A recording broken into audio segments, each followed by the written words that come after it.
Hello दोस्तों, कहानियों के इस अनमोल एहसास में आपका फिर से स्वागत है। आप देख रहे हैं टूटी रू का रिश्ता एपिसोड नंबर 10। आई होप आपको सीरीज पसंद आए। अगर पसंद आए तो वीडियो को लाइक शेयर सब्सक्राइब जरूर करें। रिंग पहनाने के बाद जशन अति को सबसे मिलवा रहा था, जो उसके करीबी दोस्त और खास मेहमान थे।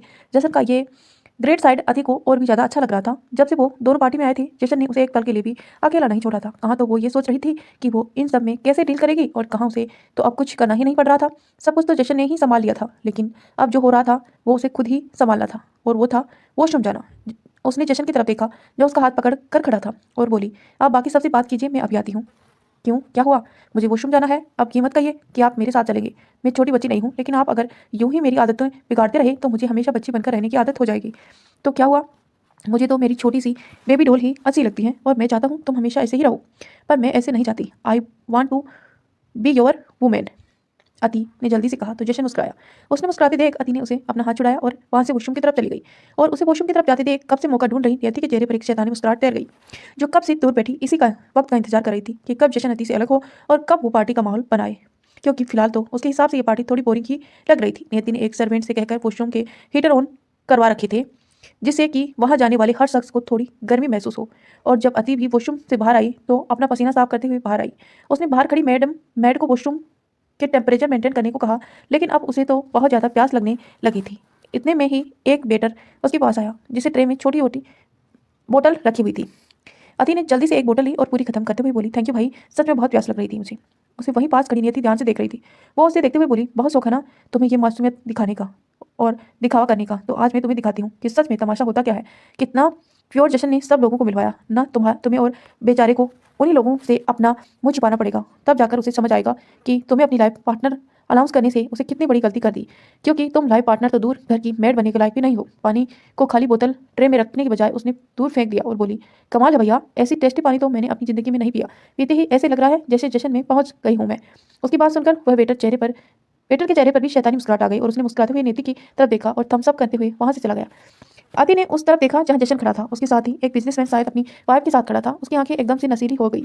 वो उसे देखते हुए मुस्कुराने लगी और हल्का लड़खड़ाते हुए उसके पास जाने लगी, लेकिन तभी उसे नियति की आवाज़ सुनाई दी। वैसे तो वो उस पर ध्यान नहीं देती, लेकिन उसके मुंह से जशन का नाम सुनकर उसे ध्यान खुद ब खुद उसकी तरफ चला गया। नियति रागिनी जी के साथ खड़ी थी। रागिनी जी ने उसे इशारा किया तो वो जल्दी से बोली, लग्जरी पार्टीज, महंगे कपड़े और महंगे गहने से सब तो जशन ने मेरे लिए भी किया था, पर इसके अलावा भी जशन ने मेरे साथ बहुत कुछ खास किया था। जैसे सबके मायने मानने मुझे प्यार करता, सबके सामने मुझे प्यार करना, मेरे साथ डांस करना, और मुझे यकीन है ऐसा वो अति के साथ कभी नहीं कर सकता। रागनी जी भी अति की तिरछी नजरों से देखते हुए मुस्कुराई और बोली, अरे तुम्हें क्या, मुझे भी यकीन है कि वो अति के साथ ये सब कुछ नहीं करेगा।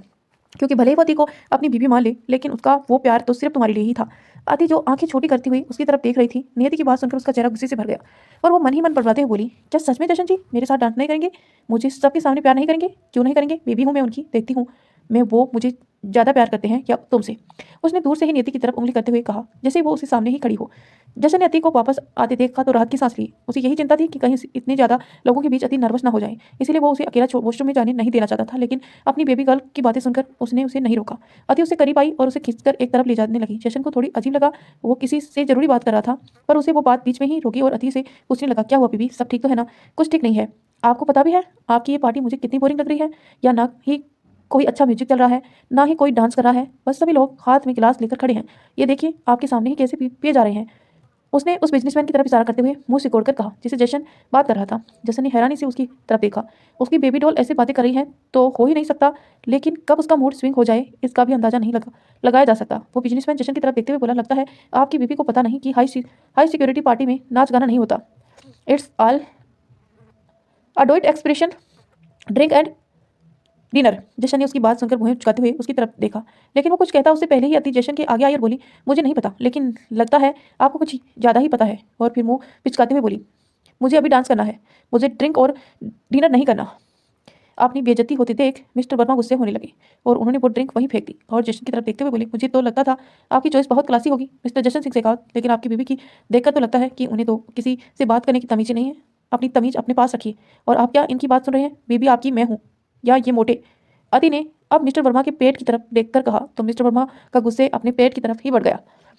उसने जशन की तरफ बेहद गुस्से में देखा और बोला, ये क्या बदतमीजी है मिस्टर शेखावत, आप अपने मेहमानों को इस तरह इंसल्ट करेंगे, हमने कभी नहीं सोचा था। जशन फिर से उसे कुछ कहने लगा, लेकिन अति ने उसकी अपनी तरफ घुमाया और बोली, मुझे नहीं पता था कि आपके लिए ये मोटा ज़्यादा जरूरी है। मैं नहीं, मुझे आपके साथ डांस करना है, आपको प्यार करना है, लेकिन आप तो बस अपने मेहमानों के साथ ही बातें करने में बिजी हैं। पर अब तो आपको हम में से किसी एक को सिलेक्ट करना ही है। तो आप मुझसे प्यार कीजिए या फिर अपने इस मोटे और बुद्धिमान मेहमान से बात कीजिए। अब तो हद ही हो गई मिस्टर शेखावत। मिस्टर वर्मा एक बार फिर से गुस्से में गरजे, इतनी बदतमीज लड़की मैंने अपनी जिंदगी में नहीं देखी। कहाँ से लाए हैं आप इसे?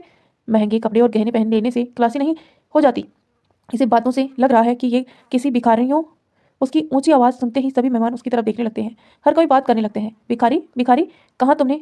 तुमने मुझे भिखारी कहा तुमने मुझे? तुम्हारी तो अति गुस्से में आगे बढ़ने लगी, लेकिन जसने उसे पेट से थामकर रोक लिया। वो खुद हैरान था अपनी बेबी डॉल के बर्ताव पर। छोड़िए मुझे, इस मोटे मुर्गे के टांग तोड़ देनी है मैंने। खरबूजे जैसा पेट वाला, मैंने अभी इसके बीज निकाल देने हैं। मुझे भिखारी बोला? अति जशन सिंह शेखावत हूँ मैं। अति गुस्से में बोली जा रही थी कि जशन ने एकदम से उसके होठों पर अपने होठ ले जाकर बंद कर दिए। उसने उसका चेहरा अपने हाथों में थाम लिया और उसके होठों पर अपने होठ रखकर चूमने लगा। अत्ती की आवाज़ क्या, उसकी सांसें बंद होने लगी, उसकी धड़कनें बढ़ने लगी। सभी मेहमानों की नजरें उस पर टकी हुई थी, लेकिन नियति की आंखें तो बाहर ही निकलने को हो चुकी थी। कहाँ वो सोच रही थी कि जशन भारी महफिल में अपनी बेइज्जती होते देख गुस्से में अत्ती पर हाथ उठा देगा, और कहाँ वो तो उसे पागलों की तरह चूमने लगा था। उसे सांसें तक लेने का मौका नहीं दे रहा था। अति किस करते वक्त भी मुस्कुरा रही थी, ना जाने जैसे कब से उसके पतले दिमाग में ठंडक मिल गई हो। वो उसे अलग होते को हुई, लेकिन जशन ने उसे कमर से पकड़कर खुद के और भी ज्यादा करीब कर लिया और पूरा फैशन होकर उसे चूमने लगा। करीब 5 मिनट वो उसके होठों को किस की और टॉफी की तरह चूमता रहा, फिर बड़े ही प्यार से उसके होठों को छोड़ दिया। नसीली आंखें, सुर्ख लाल होठ और उस पर दिलकश मुस्कान, अति एकदम जानलेवा लग रही थी। फिर मिस्टर वर्मा, जो अभी भी वहीं खड़े थे, गुस्से में जशन की तरफ देखते हुए बोले, मुझे आपसे यह उम्मीद बिल्कुल नहीं थी मिस्टर शेखावत। अपनी बीबी की तो आपकी बीबी तो बदतमीज। तपाक से एक जोरदार थप्पड़ और मिस्टर वर्मा का मुंह सच में फूटे खरबूजे की तरफ फैल गया। अपने गालों पर हाथ रखकर मिस्टर वर्मा जसन की तरफ देख रहे थे। उसकी बीबी उन्हें संभालने में लगी हुई थी। जसन ने भी घूरते हुए उसकी तरफ देखा और बोला, इससे पहले कि आपकी उम्मीदों को पूरी तरह से चकनाचूर कर दूं, दफा हो जाइए यहाँ से। इतना घमंड अच्छा नहीं है मिस्टर शेखावत। अच्छा हो या बुरा, इसे मैं खुद संभालूंगा। फिलहाल आप खुद को संभालिए, क्योंकि अगर एक पल भी आप यहाँ रुके तो मैं खुद को नहीं संभाल पाऊंगा। उसकी बात सुनकर मिसेस वर्मा भी मिस्टर वर्मा को यहाँ वहाँ से ले जाने लगी। दोनों ने भी एक कदम बढ़ाया ही था कि जशन ने उन्हें रोका और बोला, एक बात सुनते चाहिए मिस्टर वर्मा। मेरी बीवी की औकात इतनी है कि क्लासी और अमीर जैसे पैरों तले रहते हैं। वो उसके सिर का ताज है, जिसे मिलने के लिए आप जैसे भिखारियों की सालों इंतजार करना पड़ता है। वो खुद उसके इशारों पर चालता है। मिस्टर वर्मा और मिसेस वर्मा गुस्से से जशन को देख रहे थे, लेकिन जशन को उनके इस तरह देखने से घंटा फर्क नहीं पड़ता था। Music on. अपनी बात कहने के बाद जशन ने जोर से कहा तो अगले ही पल वहां पर म्यूजिक चलने लगा। जशन ने अति की तरफ पलटकर उसकी कमर से थामते हुए अपनी करीब कर लिया। ये सब देख नियति और रागिनी के तो होश ही उड़ चुके थे। जो थप्पड़ जशन ने मिस्टर वर्मा को मारा था, उस थप्पड़ की सेक उन दोनों को अपने गाल पर भी महसूस हो रही थी। तो आई होप दोस्तों आपने स्टोरी को लाइक कर दिया होगा। अगर नहीं किया है तो जल्दी से कर दीजिए, और चैनल पर नए हैं तो सब्सक्राइब करके नोटिफिकेशन ऑन कर लीजिए, ताकि जब भी मैं वीडियो डालूं आपको तुरंत नोटिफिकेशन मिले। और आजकल मैं देख रही हूँ आप लोगों के कमेंट बहुत कम आ रहे हैं। प्लीज़ दोस्तों कमेंट जरूर किया करें, आपकी राय मुझे बहुत मैटर करती है। जशन ने म्यूजिक स्टार्ट होते ही अपनी ब्लेजर के बटन खोले और उसे घुमाते हुए फेंक दिया। सारी लाइट अति और जशन के ऊपर ही फोकस हो रही थी। थोड़ी ही देर पहले जो हुआ सबके दिमाग से निकल चुका था, क्योंकि अगर नहीं निकला तो जशन सिंह उन्हें दुनिया से ही निकाल देता। जशन ने अपनी पैंट की पॉकेट में हाथ डालते हुए अति की तरफ बढ़ते हुए पहले इधर उधर नजरें घुमाई, फिर एक दिलकश मुस्कुराहट के साथ उसे देखा और उसके करीब आकर एक पल के लिए उसके करीब होकर उसे अलग हुआ। पारा इतना हाई हुआ कि थर्मीटर टूट गया। सैया जी का टपक टपक के हाय पसीना छूट गया। जसन के करीब आकर अगले ही पल अलग होने से अति ने उसे सीने पर हाथ रखे और उसके चेहरे पर आप अंगुली फेरते हुए अपनी अंगुलियों और अंगूठे को पानी की बूंद टपकाते हुए आगे किया। कैसी गुंडी गर्दी है बंदी, तू बेदर्दी है।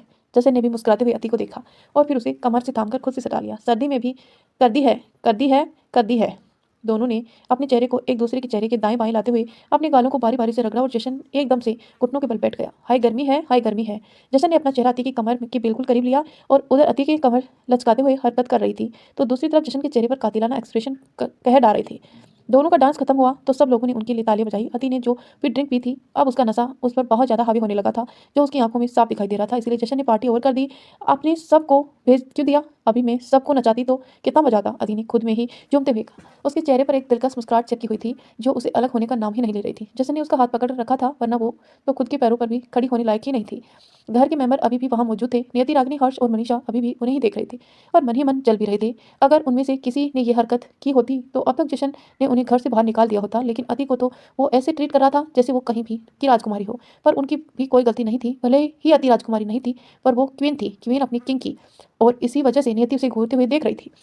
वो जशन की तरफ बढ़ी और बोली, तुम्हें नहीं लगता कि तुमने अति को कुछ ज़्यादा ही सर पर चढ़ा लिया? मतलब देखा उसकी हालत, घर में इतने सारे गेस्ट आए हुए थे और उसने ड्रिंक कर ली, जबकि तुम तो खुद भी ड्रिंक नहीं करते हो। अति, जो अब लगभग अपनी पूरी होश खो चुकी थी, उसने उसकी बात सुनी तो आगे बढ़ते हुए बोली, तो आपको इतनी सुलग क्यों मची हुई है? पी ली मैंने। आपको क्या बकवास कर रही हैं? जशन जी मुझे सिर पर चढ़ाएं या पीठ पर चढ़ाएं या पीठ पर लटका कर घूमे, आपको इससे क्या मतलब? देखा तुमने कैसे बातें कर रही है ये? माना अब मैं ये तुम्हारी बीवी है, लेकिन इसका मतलब ये तो नहीं कि मैं तुमसे कोई बात भी नहीं कर सकती। मैं तो सिर्फ एक दोस्त थी, दोस्त होने के नाते ही तुम्हें समझाने आई थी। जशन ने अति को थोड़ा सा पीछे खींच लिया, लेकिन अति फिर से आगे हुई और बोली, पर मेरे पति को आपकी किसी सलाह की जरूरत नहीं है मैडम, चाहिए यहाँ से। मुझे लगता है मिस्टर वर्मा सही कह रहे थे, जब से तुम्हारी शादी किसी किसी से हुई है, सच में घमंड आ गया है तुम्हें। उसकी बात सुनकर जशन के चेहरे की नसें तन गई, लेकिन वह कुछ कहता उससे पहले ही अति ने नियति के सीने पर हाथ रखा और उसे खुली नशे से झूमते हुई आंखें एकदम से स्थिर हो गई। घमंड तो होना ही था, करोड़ों में एक है वो जिसकी बीवी हूं मैं। उसके प्यार के साथ में ये घमंड भी उसी से पाया है मैंने। और रही बात उसको समझाने की, तो पहले आपको खुद कुछ समझने की जरूरत है। भले ही वो आपके पति रहे होंगे और बहुत कुछ हुआ होगा आपके बीच, जैसे डांस और सबके सामने प्यार व्यार, पर मुझे इससे कोई लेना देना नहीं, मुझे कुछ देखने की जरूरत नहीं। लेकिन आप अपनी आंखें खोलकर देखिए कि जो आपके साथ ने खड़े हैं वो सिर्फ आपके दोस्त नहीं, मेरे पति भी हैं। और जब कोई तीसरा आकर उन्हें बताए कि उन्हें मुझे कैसे रखना चाहिए या कैसे नहीं, ये मुझे पसंद नहीं, और जो मुझे पसंद नहीं वो इन्हें पसंद कैसे आ सकता है? उसने जशन की तरफ हल्की सी नजर डालकर कहा तो वो मुस्कुराया, लेकिन नियति का चेहरा गुस्से से लाल हो गया। उसने जशन की तरफ देखा और इंतजार करती रही कि वो कुछ बोले, लेकिन जब वो नहीं बोला तो वो वहां से जाने लगी। लेकिन तब जशन आगे बढ़ा और उसे अति की कमर पर हाथ रखकर उसे अपने बिल्कुल करीब कर लिया और नियति को रोकते हुए बोला, एक मिनट नियति, मिस्टर वर्मा ने जो कहा वो तुमने सुन लिया, लेकिन मैंने जो कहा वो शायद तुमने सुना ही नहीं दिया। मेरी बीवी मेरे सिर का ताज है और ताज सिर पर ही सजता है। और आगे से मुझे कोई सलाह मत देना, क्योंकि ऐसी सलाहों में मैं अपनी जूती तले रखता हूँ। उसकी बात सुनकर नियति और ज्यादा चिढ़ गई और वहां से दूसरी तरफ बढ़ते हुए मन ही मन बोली, तुम्हारे इस सिर के ताज को अगर मैंने अपने पैरों तले नहीं रौंदा तो मैं भी नियति नहीं। उसके जाने के बाद जशन ने अति को गोद में उठाया और अंदर लेट जाने लगा, लेकिन अति उसकी गोद में मचलने लगी। छोड़ी मुझे, मुझे आपसे कोई बात नहीं करनी, आप बहुत बुरे हैं। आपने मुझे पार्टी में एंजॉय तो करने ही नहीं दिया, इतनी जल्दी सबको भेज दिया। अभी मुझे सबका डांस देखना था, हाय गर्मी। वो गुस्से में भी मुस्कुराते हुए बोली, लेकिन जसन ने उसे नहीं छोड़ा और सीधा अपने कमरे में ले गया और बेडरूम पर बिठाते हुए बोला, क्या एक मैं कम हूँ तुम्हें तुम्हारे इशारों पर नाचने वाला, जो अब तुम्हारे औरों को भी नाचना देखना है? अति ने उसकी गर्दन पर अपनी बाहें किसी हार की तरफ लपेटी और उसकी आंखों में देखते हुए बोली, क्या आप सच में वही करेंगे जो मैं आपसे करने को कहूंगी? एक बार कहकर तो देखो। जशन भी उसकी आंखों में देखते हुए मदहोशी से बोला। अति ने उसकी गर्दन को खींचकर उसे अपने ऊपर पूरी तरह से झुका लिया और बोली, प्यार कीजिए ना मुझे, जैसे आप नियति को करते थे। उसकी बात सुनकर जशन के चेहरे पर रंग एकदम से बदलने लगे। प्यार की जगह उसके चेहरे पर गुस्सा उतरने लगा था। कीजिए ना वही प्यार मुझे भी। आपको पता है, मैंने कह तो दिया कि मुझे कोई फर्क नहीं पड़ता कि आपकी और उसके बीच क्या था, लेकिन मुझे फर्क पड़ता है, मेरा दिल जलता है। मैं कोशिश करती हूँ कि मैं उससे उस बारे में ना सोचूं, लेकिन इस दिल को कैसे समझाऊं, ये मेरी बात समझता ही नहीं। उसने अपने दिल की तरफ इशारा करते हुए कहा। जशन उसकी बात सुन रहा था। उसने अति की बाहें अपनी गर्दन से हटा दी और मिले जुले एक्सप्रेशन के साथ उसे ही देखने लगा। अति की बातें सुनकर जशन के चेहरे पर मिले जुले एक्सप्रेशन आ गए, जिससे गुस्सा भी था और हैरानी भी। गुस्सा उसे नियति पर था, जिसे अति के दिमाग में फालतू बातें डाली, और हैरानी उसे अति पर थी कि वो उसकी बातों में कैसे आ सकती है, क्योंकि जहां तक वो अपनी बेबी डॉल को जानता है कि वो किसी के इनपुट नहीं होती। लेकिन कहते हैं ना, प्यार में बड़े बड़े इंसान भी छोटी छोटी चीज़ों से प्रभावित होने लगते हैं। शायद इसी वजह से उसकी बेबी डॉल उसे लेकर इनसिक्योर फील कर रही थी। उसका यह कहना कि उसका दिल नहीं समझता, मतलब साफ था कि वो ना चाहते हुए भी लोगों की बातों में इन्फेक्ट होती थी और उसका दिल जलता था। ये शायद उसकी कच्ची उम्र की नासमझी थी, लेकिन जशन को उसकी इस बात की नाराजगी बिल्कुल नहीं थी। हाँ, उसे बुरा लगा जब अति ने उसे कहा कि वो उसे वैसे प्यार करे जैसे वो नियति को करता है, लेकिन इसमें अति को कोई गलती ही नहीं, क्योंकि वो जानती है नहीं कि उसी के और नियति के बीच क्या रिश्ता था और उन दोनों के बीच क्या हुआ। अगर ऐसे उसे पता होता तो शायद वो ऐसी बातें कभी नहीं अपनी जुबान पर लाती। पर एक बात क्लियर हो चुकी थी कि उसकी बेबी डॉल उसके के लिए इनसिक्योर हो जाती है, और अब उसकी इनसिक्योरिटी को जशन ही दूर करने वाला था। उसे यकीन दिलाने वाला था कि उसका जशन सिर्फ उसका है और जो प्यार वो उसे करता है वो ना उसने कभी किसी से किया है और ना ही करेगा। क्या हुआ, क्या हुआ, नहीं करेंगे आप मुझे वैसे प्यार जैसे आप नियति से करते थे? अति एक बार फिर से उसकी तरफ देखते हुए बोली। अब उसकी आंखें बेहद नशीली हो चुकी थी, जो वो जबरदस्ती खोलने की कोशिश कर रही थी। जैसे मुस्कुराया और अपने कपड़े खोलने लगा, सिर्फ शॉर्ट पहनकर वो बेड की दूसरी तरफ आया और उसने अति को अब भी अपनी तरफ सरका लिया। पहले उसने उसकी कमर के नीचे हाथ लगाया और उसकी गाउन की डोरी खोल दी, और फिर उसका गाउन उसकी जीप से अलग कर दिया और उसे एक झिन्नी सी नाइटी, नेट की नाइटी पहना दी। अति अभी भी उसकी तरफ देख रही थी और उसकी नशीली आंखों में अब प्यार की तलब भी बढ़ती जा रही थी। पर जशन बेड पर अच्छे से लेटा और उसने अति को अपनी सीने से लगाकर उसे माथे को बड़े प्यार से चूमकर अपनी आंखें बंद कर ली। ऐसा नहीं था कि वो अति को प्यार नहीं करना चाहता था, लेकिन वो चाहता था कि दोनों जब भी एक दूसरे से प्यार करें तब दोनों होश में हो, और इस वक्त अति अपनी होश में नहीं थी, इसीलिए उसने उसे सुलाने की कोशिश की, लेकिन अति की आंखें फाड़ कर उसे देख रही थी। वो अपने पति से उस प्यार करने को कह रही थी, लेकिन उसका पति तो खड़ूस सा मुंह बनाए सोने की तैयारी में था। क्या फायदा इतनी हॉट एंड सेक्सी पति के होने का, जब पत्नी को प्यार चाहिए तो मिले ही ना। वो जशन को दूर होने की कोशिश करने लगी, लेकिन उसने उसे कसकर पकड़ रखा। उसे छूटना तो दूर, उसकी पकड़ से हिल पाना भी मुश्किल था। तो अति के गुस्से को और भी ज्यादा बढ़ा रहा था, लेकिन फिर उसके चेहरे पर एक शरारती मुस्कुराहट तैरने लगी। उसने खुद को छुड़ाना बंद कर दिया और धीरे धीरे जशन के गर्दन के पास अपनी होठ चलाने लगी। जशन ने ऊपर कुछ भी नहीं पहना हुआ था। जब उसे अति की होठ अपनी गर्दन पर महसूस हुआ तो उसे बिना आंखें खोले ही कहा, सो जाओ बेबी डॉल, कुछ कल सुबह तुम्हें कॉलेज भी जाना है। आपको भी तो ऑफिस जाना होगा, इसीलिए कह रही हूँ। सुला दो मुझे, लेकिन सुलाने से पहले मेरी मांग पूरी करो, मेरी मांग पूरी करो, मेरी मांग पूरी करो। वो हंसते हुए बोले जा रही थी। जशन ने एक आंख खोलकर उसकी तरफ देखा, जो अब उसके चेहरे को ही देख रही थी। वो हल्का सा मुस्कुराया, बोला, तुम्हारी हर एक डिजायर पूरा करना तो मेरा फर्ज है, लेकिन फिलहाल तुम उस स्टेट में नहीं हो। मैं नहीं चाहता मेरा प्यार नशा तुम पर तब चढ़े जब पहले से ही तुम नशे में हो। मैं मैं कहाँ हूँ नशे में? मुझ पर तो सिर्फ आपके प्यार का ही नशा है। देखिए कैसे ये होठ मचल रहे हैं आपके होठों को पीने के लिए। उसने अपने होठों को जशन की तरफ बढ़ाकर कहा और फिर उन्हें अपनी जीभ से तर किया। उसकी इस हरकत से जशन को अपनी दोनों आंखें खोलने पर मजबूर कर दिया। उसने अति को अपनी बाहों में भरते हुए यूं ही अपने सीने से टिका लिया और बोला, अगर इन होठों की प्यास मेरे प्यार की है तो इन्हें शराब को कैसे छुआ? मैंने कहा छुआ, मैंने तो सिर्फ पानी पिया था, लेकिन जब से मैंने पिया है तब से पूरी दुनिया रंगीन दिखाई दे रही है। मैंने वो पानी दोबारा ढूंढा, लेकिन मुझे मिला ही नहीं। शायद आपके मंगवाया ही कम था। उसकी बात सुनकर जशन सोच में पड़ गया। आखिर क्यों पिया होगा आती ने? अब बात मत की बदलिए, नहीं नहीं, आप कुछ भी मत बदलिए। आप तो मुझे प्यार करिए बहुत सारा, जितना आप नियति से करते थे, ताकि मैं भी उन्हें बता सकूं कि आप मुझसे बहुत प्यार करते हैं। इतना कि उतना प्यार आप उनसे भी नहीं कर सकते। एक बार फिर से अति के दिमाग पर नियति की बातें हावी होने लगी, लेकिन उसकी बातों ने जशन के दिमाग में सब कुछ क्लियर कर दिया। उसे सब समझ आ चुका था कि अति का वॉशरूम से जाना और उसकी बात सीधा उसे डांस के लिए कहना और फिर उस तरफ की बातें उसे ड्रिंक की नहीं थी, बल्कि उसकी ड्रिंक करवाई गई थी। मेरे तो दुश्मन भी बड़े निकम्बे हैं, कुछ काम भी नहीं दुश्मनी जशन सिंह शेखावत से। और सामने चन्नी छाप, वो मन ही मन कहते हुए मुस्कुराया और फिर अपनी बीबी डोल को देखने लगा, जो कब से एक ही राग गाई जा रही थी, मुझे प्यार करो, मुझे प्यार करो। अति उसको मुस्कुराते देखकर चिढ़ रही थी। उसने उसे घूरना शुरू कर दिया और गुस्से से बोली, मतलब आप मुझे प्यार नहीं करेंगे, ठीक है, अब आप देखिए मैं क्या करती हूँ। कहते हुए वो जशन के सीने पर लेटे लेटे ही उठकर बैठ गई और उसके सीने पर झुककर अपनी उसकी गर्दन को चूमने लगी। उसके होठों को अपनी गर्दन पर महसूस कर जशन पहले तो नॉर्मल रहा, लेकिन अति लगातार उसकी गर्दन पर चूम रही थी। कभी कॉलर बोन के पास जाकर अपने होठों से वहां पर हल्का हल्का लिक करती, तो कभी उसके सीने पर आकर लव बाइट्स देती। जशन की सांसें बढ़ने लगी और शरीर में हलचल होने लगी। वो खुद पर काबू रख रहा था, लेकिन काबू बेकाबू होती अति ने उसे भी बेकाबू करना शुरू कर दिया। जब उसने उसके होठों को चूमना शुरू किया, वो धीरे धीरे उसके होठों पर अपने होठ रखती और फिर उन्हें वापस हटा लेती।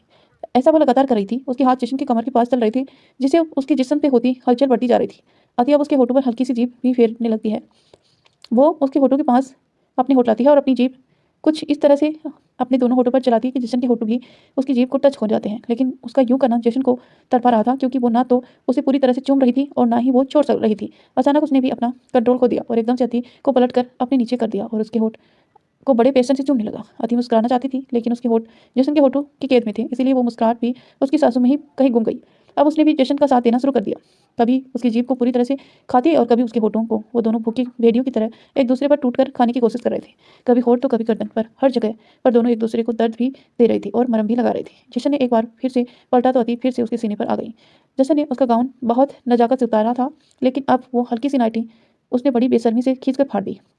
उसके सीने को चूमते हुए वो उसके ब्रस्ट को सक करने लगा। उसके कभी हाथों से सहलाता तो कभी अपने होठों से। अति दर्द और मदहोशी भरी आहें ले रही थी। दोनों के जिस्म आग की तरह तड़प रहे थे। भले ही अति उम्र में छोटी थी, लेकिन उसका शरीर एक मेच्योर लड़की की तरह ही था। जशन ने एक बार फिर से उसे अपनी नीचे लिटाया और इस बार उसके पेट को चूमने लगा। उसके हाथ अति की ब्रा पर थे और उसके होठ उसकी नाभि में चल आसपास। अति की सांसें और भी ज्यादा तेज हो गई थी। पूरा कमरे में उसकी सिसकियां शोर कर रही थी। उसके हाथ जशन के सिर पर थे और जब जब वो बेकाबू सी होती तो उसके बालों को हल्का सा खींच देती। जशन भी उसके पेट पर लगातार चुम रहा था और कब वो पेट से नीचे हुआ दोनों को ही खबर नहीं हुई, क्योंकि दोनों ही एक आग से चल रहे थे, जो शायद तब भी बुझती जब दोनों एक दूसरे के हो जाते। अति को जब जशन के होठ नीचे जाते महसूस हुए तो वो चिढ़ उठी। वो एकदम से कांप उठी तो जशन ने उसे देखा। उसकी आंखें बंद थी, लेकिन उसके चेहरे पर मदहोशी बिखरी हुई थी। उसे रुकते देख अति ने अपनी आंखें खोली और बोली, प्लीज मत रोकिए ना खुद को।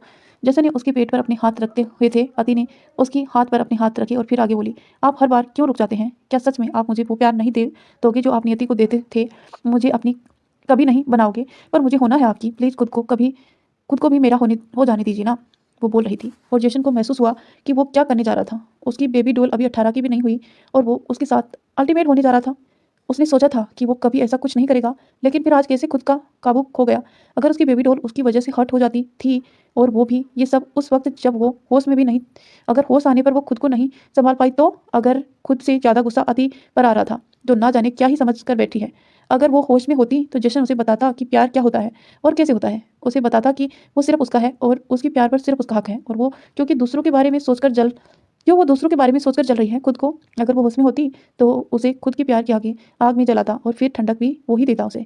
वो अति के ऊपर हुआ और उसे पीछे सिर से पकड़कर ऊपर उठाते हुए अपनी जांघों पर बिठा लिया, और फिर उसकी आंखों में देखते हुए बोला, खुद पर बहुत काबू है मेरा, लेकिन तुमने मुझे बेकाबू कर दिया। जितना तुम्हें मुझे पाने की चाह है, उससे ज़्यादा हसरत है मुझे तुम्हें मैं खोने की। लेकिन मेरी जान, जब मैं ये आंखें नशे से नहीं शर्म से बंद हो, तब मैं उसमें कैद होना चाहता हूँ। ना नशा ना दारू का हो तो ऊपर जाता है, लेकिन मेरी मोहब्बत तो सिर चढ़कर बोलेगी, और मुझे उस नशे में नशेड़ी होना है। इतना कहकर उसने अतीक के होठों पर अपने होठ रख लिए ताकि वो कुछ बोल ही ना पाए, और फिर लगातार उसे चूमता रहा। दोनों के कपड़े लगभग उतरे हुए थे, लेकिन जशन दोनों को कंबल में ढक लिया। अतीक को अपने सीने से लगाकर अपनी आंखें बंद कर ली। अभी बहुत ही दूरियां थी उसमें, और सबसे बड़ी दूरी थी वक्त, जो चाहकर भी जशन पूरी नहीं कर सकता था। उसकी बेबी डॉल तैयारी उसकी बेबी डॉल तैयार थी उसके लिए, लेकिन वो नहीं कर सकता था ये सब, क्योंकि अगर उसकी बेबी डॉल उसकी मोहब्बत में बेसब्र हो सकती है, तो वो भी उसके इश्क में खुद को सब्र दे सकता है। उसकी बेबी डॉल उसके प्यार के लिए बर्फ की तरह पिघल सकती है, तो वो भी उसके प्यार के लिए खुद को इंतजार की आग में जला सकता है। अति सो चुकी थी, अब जशन को भी नींद आ चुकी थी, लेकिन उसका ये साथ कईयों की नींद उड़ा चुका था। एक बाजार से शुरू हुई ये मोहब्बत अब अपने सफर पर चलने वाली थी। मोहब्बत करना तो आसान होता है, लेकिन उसे निभाना उतना ही मुश्किल। कई बार हम सोचते हैं सब हमारे साथ हाथ में है, लेकिन जब हम वो मुट्ठी खोलते हैं तो रेत की तरह सब हमारे हाथ से निकल चुका होता है। नियति जब खेल खेलती है तो इंसान सिर्फ खिलौना बनकर रह जाता है। वो कुछ नहीं कर पाता सिवाय खुद के साथ खेलने देने से। ऐसे में किस्मत के रचे खेल में खिलौना आखिर आखिर तक खुद को बचा पाएगा या नहीं, ये सिर्फ नियति जानती है। सुबह हुई तो अति की आंख खुली, और आंखें खुलते ही उसके सर में जोर से दर्द शुरू हुआ। उसे ऐसा लग रहा था जैसे किसी ने उसके सर पर बहुत भारी पत्थर मार दिए। उसे कल का कुछ भी याद नहीं था। उसने नजरें कमरे में दौड़ाई तो जशन उसे कहीं भी दिखाई नहीं दिया। वो धीरे धीरे बिस्तर पर उठकर बैठ गई। खुद को बिना कपड़ों के देखकर उसे कंबल को भी खींच लिया। बालकनी का दरवाजा खुला तो जशन अंदर आया। उसे देखकर अति ने राहत की सांस ली। उसे समय देखा तो 8 बज रहे थे। उसकी आंखों में एकदम से बड़ी हो गई। उसने जशन की तरफ देखा और बोली, आपने मुझे जगाया क्यों नहीं? मुझे कॉलेज जाना था और आपकी वजह से मैं लेट हो गई। जशन आईने के सामने खड़ा अपने पसीने साफ कर रहा था, क्योंकि अभी अभी वो वर्कआउट करके आया था। उसकी बात सुनकर उसने टॉवल एक तरफ फेंका और फिर उसकी तरफ आया और कुछ सोचते हुए बोला, मुझे तुम्हें जगाना था क्या? मुझे तो लगा मुझे नियति को जगाना है, इसीलिए मैंने तो जाकर उसे जगा दिया। अति ने हैरानी से उसकी तरफ देखा। उसकी बात तो उसे समझ आई, लेकिन उस बात का तरीका समझ नहीं आया। उसने देखा तो जशन ने बाथरोब उसकी साइड में रखा हुआ था। उसने वो उठाया और पहनाते हुए बोला, मुझे नहाने जाना है। आपको भी नहाना है क्या? नहीं, तुम नहाओ, मैं तो नियति के साथ जाकर नहाऊंगा ना। मेरा मतलब उसके रूम में जाकर नहा लूंगा। जशन की इस बात ने तो अति को अंदर तक हिला दिया। अब वो हैरान नहीं, गुस्से में जशन को देख रही थी। जशन ने उसे देखा और उसे यूं ही देखते हुए उसे कुछ कहने को पहले ही रूम से बाहर आ गया। अति की आंखें हैरानी से और भी ज्यादा फैल गई। उसने अपने कपड़े लिए और जशन जल्दी से बाथरूम में गई। आज से पहले वो कभी इतनी स्पीड से नहीं। जल्दी से ही कपड़े पहन वो कमरे से बाहर आई और जशन को ढूंढने लगी, लेकिन जब वो उसे हॉल में कहीं नहीं मिला तो उसकी धड़कनें बढ़ने लगी। कहीं वो सच में तो वो आप नियति के रूम में नहीं। नहीं, ऐसा नहीं हो सकता, वो खुद को समझाते हुए बोली, और फिर जल्दी से नियति के कमरे की तरफ बढ़ी। नियति के कमरे का दरवाजा खुला हो ही था, वो अंदर आई, लेकिन जैसे ही उसने अपने कदम अंदर रखे, गुस्से में उसके चेहरे की नसें तन गई, क्योंकि सच में जशन उसके कमरे में था। थैंक यू सो मच, तुमने मेरे लिए इतना वक्त निकाला। मुझे तो लगा आप तो शादी के बाद में कभी तुमसे 2 मिनट बात भी नहीं कर पाऊंगी, लेकिन आज तुम्हारे साथ ये कॉफ़ी पीकर मुझे बहुत अच्छा लगा। नियति कॉफ़ी के खाली कप को ट्रे में रखते हुए बोली, ये तो मुझे पीनी ही थी। खैर, अब मैं चलता हूँ। Have you nice day. Jashan ने कहा और चेयर से उठा तो उसकी नज़र अति पर गई, जो गुस्से में गहरी सांसें लेते हुए दरवाजे पर खड़ी थी। वो मुस्कुराते हुए उसके पास आया और उसके कमर से पकड़कर थोड़ा करीब करते हुए बोला, तुम तैयार भी हो गई बेबी? मुझे तो लगा आज मुझे नाश्ता भी नियति के साथ ही करना पड़ेगा। अति उसकी बात बीच में ही काटते हुए बोली तो जशन ने एक्सप्रेशन हल्के से बदल लिए, लेकिन अगले ही पल अति ने उसे हल्का सा धक्का देकर अलग किया और बोली, जन्नत में जाइए आप और आपकी नियति। इतना बोलकर वो वापस अपने कमरे की तरफ भाग गई। जैसा उसकी तरफ बढ़ने लगा तो नियति ने जल्दी से उसे रोका और बोली, लगता है तुम्हारी बीबी को तुम्हारा मेरे साथ कॉफी पीना पसंद नहीं आया, लेकिन तुम्हें तो पसंद आया ना? जशन ने उसकी तरफ पलटकर कहा। उसके चेहरे पर कुछ रहस्य भाव थे। नियति कुछ कहने को हुई, लेकिन उससे पहले ही उसका जी मचलने लगा। उसे ऐसा लगा जैसे वो वोमिटिंग हो जाएगी। वो जल्दी से वॉशरूम की तरफ भागी। जशन ने एक तिरछी मुस्कुराहट के साथ उसे वॉशरूम की तरफ जाते हुए देखा और बोला, तुमने मेरी बीबी को आधा गिलास पानी पिलाया, लेकिन मैंने तुम्हारे शरीर में पानी की एक एक बूंद भी बाहर निकाल लूंगा। जशन की सिंह शेखावत की किसी का एहसान नहीं रखता, और अपने दुश्मनों का तब बिल्कुल भी नहीं। तो दोस्तों, इसी के साथ इस कहानी को यहीं एंड करते हैं। मिलते हैं नेक्स्ट पार्ट में। तब तक के लिए आप बने रहिए हमारे चैनल के साथ। वीडियो को लाइक करें और चैनल को सब्सक्राइब करके नोटिफिकेशन ऑन करें। धन्यवाद दोस्तों, यहाँ तक स्टोरी देखने के लिए। मिलते हैं नेक्स्ट पार्ट में।